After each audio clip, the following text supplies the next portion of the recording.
अस्सलाम वालेकुम। आज मैं आप लोगों के साथ मूली के पराठों की रेसिपी शेयर करूंगी। इस रेसिपी के लिए जो चीज़ें मैं इस्तेमाल कर रही हूँ वो ये हैं। ये देखिए, ये मैंने एक मूली ले ली, इसको अच्छे से धो के कद्दूकस करके इसका पानी मैंने अच्छे से निचोड़ लिया है। इसके अलावा एक छोटा सा मैंने आलू लिया था, इसको मैंने बॉईल कर लिया है।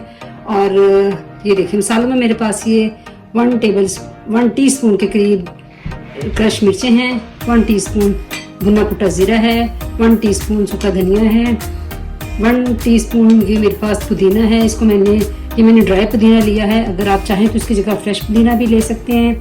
1 टेबल स्पून मेरे पास ये कसूरी मेथी है, 1 टीस्पून ये मेरे पास चाट मसाला है, 1/2 टीस्पून नमक है, 1/2 टीस्पून मेरे पास आमचूर का पाउडर है, 1/2 टीस्पून काली मिर्चें हैं।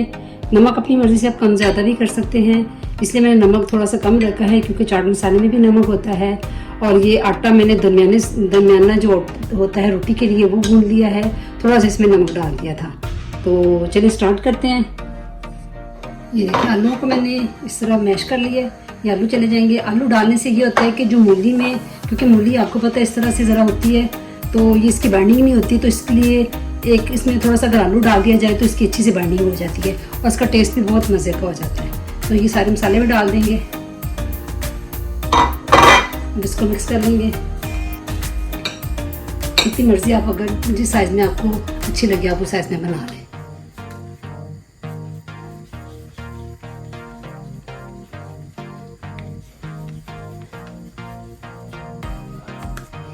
इस साइज़ के पेड़े बना लेंगे। मैंने पेड़े बना लिए हैं। अब हम इनको बेल लेंगे। एक पेड़ा उठाएंगे, क्योंकि हमने आलू डाला हुआ था इसलिए बड़ी अच्छी से बाइंडिंग हो जाएगी। अब इस तरह दूसरी भी इसके ऊपर डाल देंगे, हल्का से इसको रोटी बना के इसके ऊपर ऐसे डाल देंगे और किनारों पे अच्छे से बंद कर देंगे। देख सकते हैं तवा अच्छे से गर्म हो गया। अब इसके ऊपर रोटी डाल देंगे।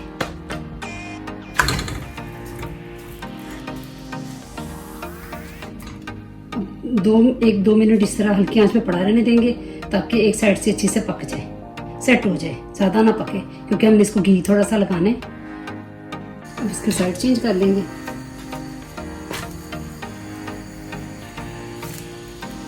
इसी तरह इसको भी दूसरी साइड से भी 1 से 2 मिनट पकाएंगे। अब इसकी साइड चेंज कर लेंगे इधर से भी। देखिए कितना अच्छा सा सेट हो गया। अब इसके ऊपर हम घी लगाएंगे। आप चाहें तो आप कुकिंग ऑयल भी लगा लें, लेकिन मैं घी लगाऊंगी। इसकी साइड चेंज करेंगे।